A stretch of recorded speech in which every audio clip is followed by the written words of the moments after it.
को पी गए। लेकिन भृगु को लगा कि पिताजी को क्रोध तो आया है, झुंझला तो उठे। जब सज्जनों आपको गुस्सा आता है तो आपकी वाणी बिगड़ जाती है, आपकी दृष्टि बदल जाती है। चुपचाप वहां से चले जाते हैं, बाबा जी के पास गए। बाबा जी के पास गए तो बाबा जी बड़े प्रेम से मिलने के लिए आगे बढ़े, आओ। लेकिन भृगु ने कहा कि हम आपसे मिलते नहीं हैं, आप बहुत अपवित्र रहते हैं, मर्यादाओं के विपरीत आपका आचरण है, हम आपसे मिलते नहीं। बाबा जी को उस समय गुस्सा आ गया, त्रिशूल की तरफ हाथ गया। भृगु जी वहां से भी चुपचाप चले जाते हैं। ये यहां पर कथा है। बाद में बैकुंठ गए। बैकुंठ जब गए हैं तो भगवान शयन कर रहे थे, लक्ष्मी जी बैठी हुई थी और भृगु ने सीधा जाने के बाद भगवान की छाती में पैर से आघात किया। पैर से आघात करने पर भगवान जग गए हैं। जगने के साथ भगवान ने कहा,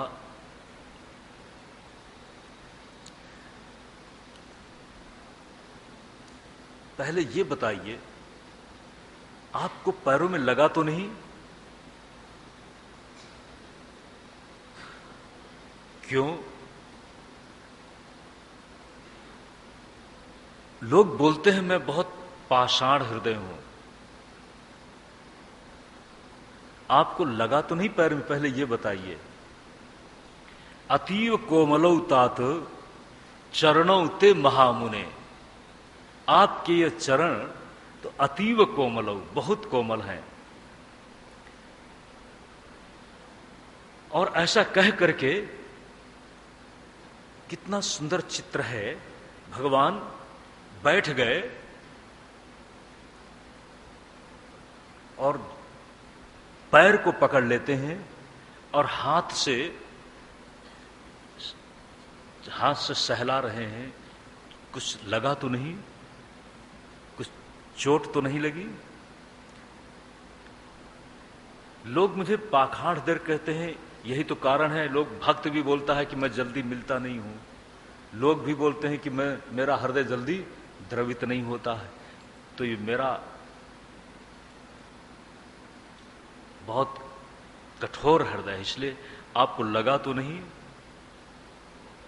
फिर कहते हैं, पुनीह सहलोकम माम लोकपालांश मदगतान पादोदकेन भवतस तीर्थानाम तीर्थकारिणा। आज मैं धन्य हो गया। आपका ये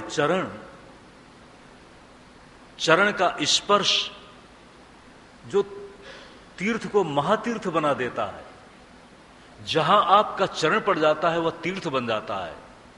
और आपका चरण, मैं कितना भाग्यवान हूं कि कम से कम मेरे यहां पर लगा है। ऐसा कह करके, अद्याहम भगवद लक्ष्म्या आसम एकांत भाजनम। आपके चरण स्पर्श का ही यह प्रभाव होगा कि आपके चरण में पुण्य पैदा करने की शक्ति है। और जितना भी सुख है उस सुख का आलंबन है पुण्य। तो आपके चरण से हमारा यह हृदय भी पुण्यवान हो गया। और जब पुण्यवान हो गया तो लक्ष्मी मुझ जैसे पुण्यात्मा के पास स्थिर हो गई। क्यों? ब्राह्मण लोग आशीर्वाद देते हैं ना, तो आशीर्वाद कैसे देते हैं? ब्राह्मण हाथ उठा के आशीर्वाद देते हैं ना। लेकिन आपने तो हाथिर, जब किसी को नमस्कार करना हो तो नमस्कार करने के लिए क्या करना चाहिए? चरण स्पर्श करना चाहिए। कितना अच्छा हुआ कि आपने चरण खुद ही स्पर्श करा दिया। ये तो आपकी, मेरे लिए कुछ भी हो, आपकी बड़ी कृपा है कि आपने जब अपना ये पुण्यमय चरण ही मेरे हृदय पर लगा दिया, तो अब तो संपूर्ण पुण्य मुझे मिल गया और मैं पुण्यात्मा बन गया। और जहां पुण्यात्मा बन गया, पुण्यवर्धनः भगवान का नाम है। ये जो पुण्यवर्धन की मेरी विशेषता है, ये तो आप लोगों का दिया हुआ प्रसाद है, और उसका ही परिणाम है कि मेरे पास श्री ब्राह्मण लोग आशीर्वाद देते हैं ना, सुख समृद्धि की, निश्चित ही आपका मेरे पर बहुत आशीर्वाद, बहुत उपकार हुआ है। ध्यान दें, भृगु जी महाराज वहां से चुपचाप चले जाते हैं और देव सभा में जाकर के सभी के साथ जो अनुभव हुआ उसको बताते हैं। इसी के साथ सुखदेव जी महाराज बताते हैं कि भगवान श्री कृष्ण की अपने गृहस्थ जीवन की एक शैली थी। एक व्यक्ति महायोगी की कक्षा से सबको ऐसा लगता है कि कृष्ण सिर्फ मेरे हैं, कृष्ण सिर्फ मेरे हैं। इस तरह की प्रतीति के साथ अगर ये प्रतीत होने लगे कि संपूर्ण मेरा समर्पण स्वामी को प्रिय है और स्वामी की मेरे प्रति सद्भावना और मेरे प्रति प्रेम अक्षुण्ण है। ध्यान दें सज्जनों, आप जब भी कुछ चाहते हैं, प्रेम भी चाहते हैं, तो अक्षुण्ण प्रेम चाहते हैं, जिस प्रेम में कमी ना आए। जब पत्नियों को लगता है कि मेरे ही स्वामी हैं और मेरेपन में कहीं भी कोई किसी तरह की कमी नहीं है, तो यही है अक्षुण्ण प्रेम, यही है प्रेम सूत्र, जिस प्रेम सूत्र के साथ गृहस्थ जीवन बंधा हुआ है। और वह भगवान के जीवन में दिव्य भाव से था। भगवान तो महायोगी हैं।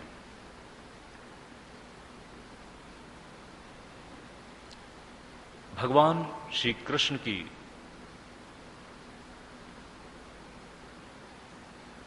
एक दिन सोच बदल जाती है।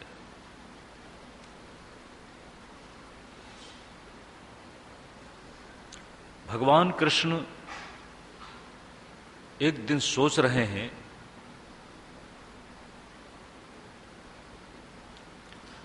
मैंने धर्म की स्थापना के लिए, क्योंकि मैं धर्म मूल कहा जाता हूं, कौरव और पांडवों के बीच युद्ध को धर्म युद्ध का रूप देकर के धर्म की स्थापना की।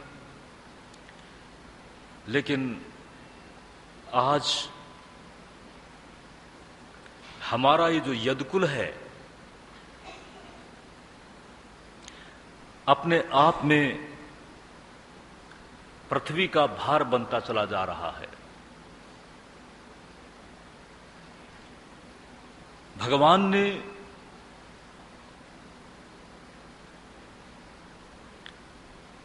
भगवान की कक्षा से सोचना शुरू किया।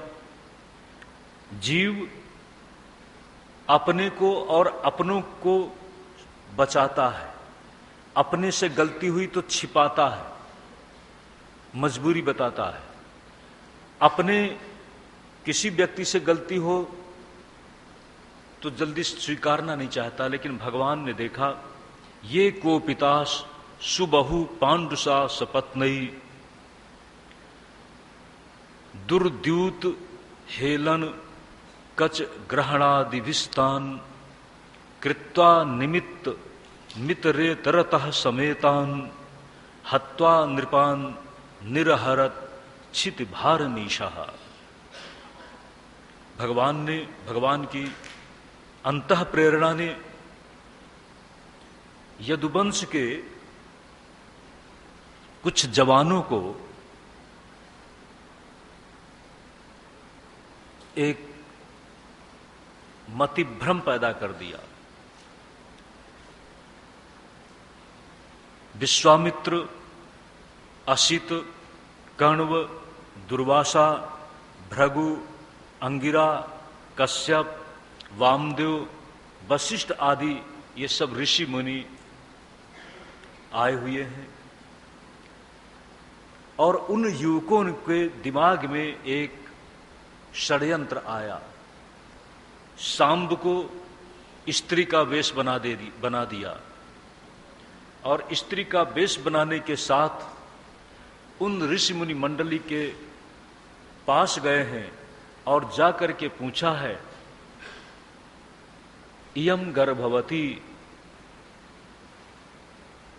प्रष्टुम विलज्जति साक्षात् प्रब्रूत अमोघ दर्शना। आप लोग अमोघ दृष्टि रखते हैं और ये जो गर्भवती स्त्री है पूछने में लज्जा महसूस करती है। हम लोग आपसे पूछते हैं कि ये किसको जन्म देगी, इससे क्या जन्म लेगा।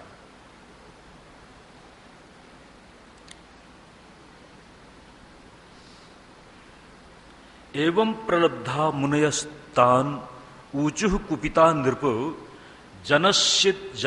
जनयिष्यति वो मंदा मुसलम कुल नाशनम। ऋषियों की दृष्टि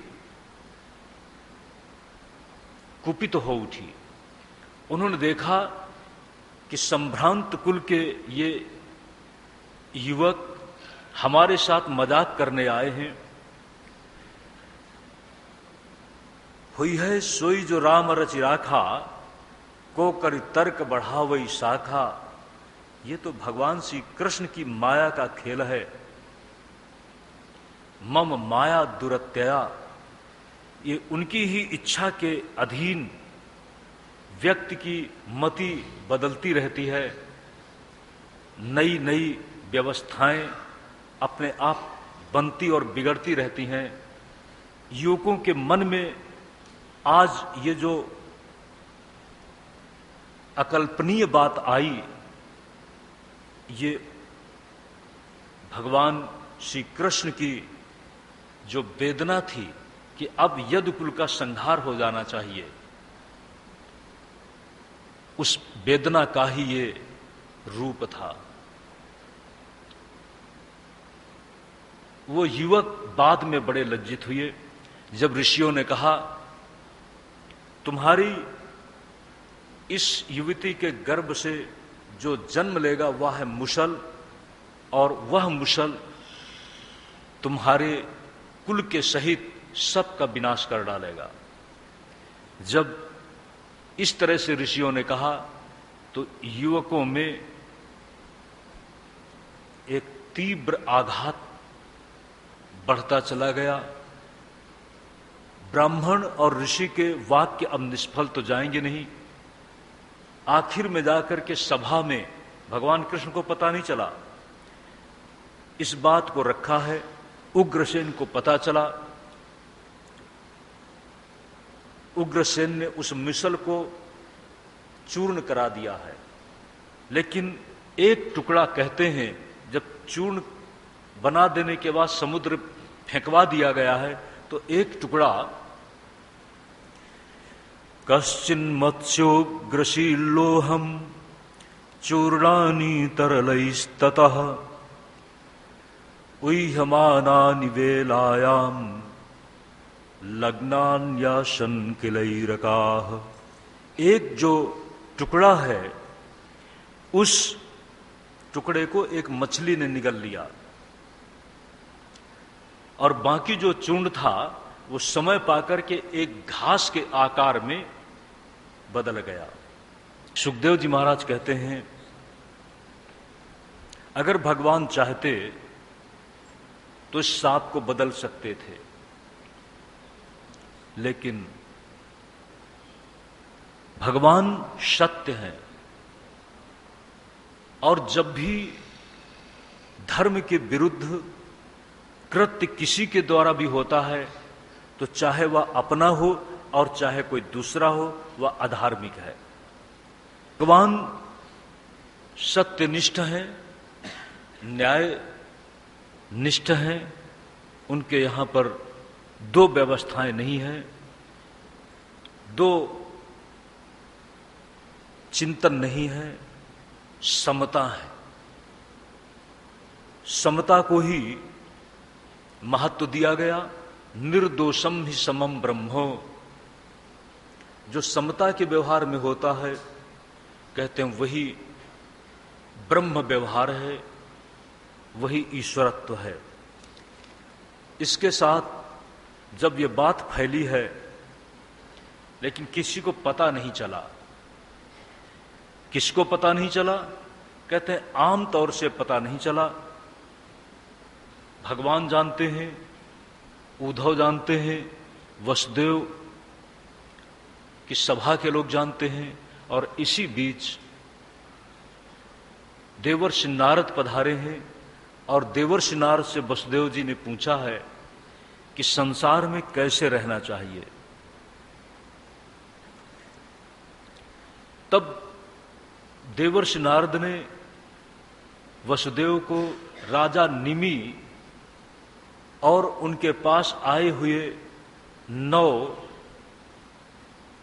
समर्थ महापुरुषों के द्वारा जो प्रश्न प्रतिप्रश्न के द्वारा संवाद हुआ है उसको बताया है। निमि महाराज के पास कवि, हरि, अंतरिक्ष, प्रबुद्ध, पिप्पलायन, आविर्होत्र, द्रुमिल, चमस और करभाजन, ये 9 महापुरुष आए थे। सबसे पहले हरि ने भागवत धर्म पर उपदेश किया है। सज्जनों, भागवत धर्म क्या है? बहुत सूत्रात्मक भाषा में, कायेन वाचा मनसेन्द्रियैर्वा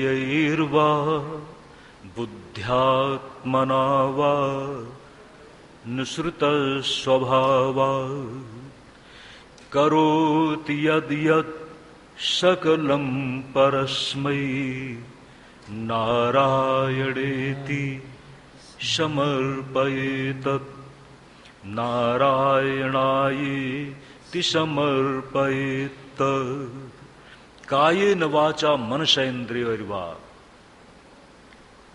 शरीर के द्वारा, वाणी के द्वारा, मन के द्वारा अथवा इंद्रियों के द्वारा, बुद्धि से, अंतःकरण से, सहज स्वभाव से जो कुछ भी होता है, करोति यद यद सकलम परस्मयी, जो कुछ भी किया जाता है मैं करता हूं, सब नारायणाय इति समर्पयेत्, सब नारायण समर्पण कर दीजिए। कहते हैं आप जब भगवान का नाम लेते हैं, भगवान के शरणापन्न हो जाते हैं, तो उसी के साथ भगवान की प्रसन्नता है,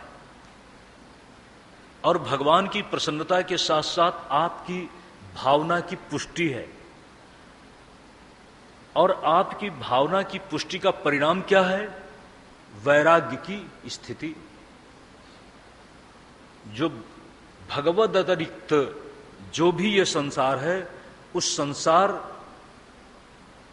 का स्थान मन में कब तक रहता है? जब तक भगवान का दर्शन नहीं होता। भगवान के बिठाने के लिए अगर आप कोई जगह रख दें, आसन, तो आप किसी दूसरे को बैठाओगे?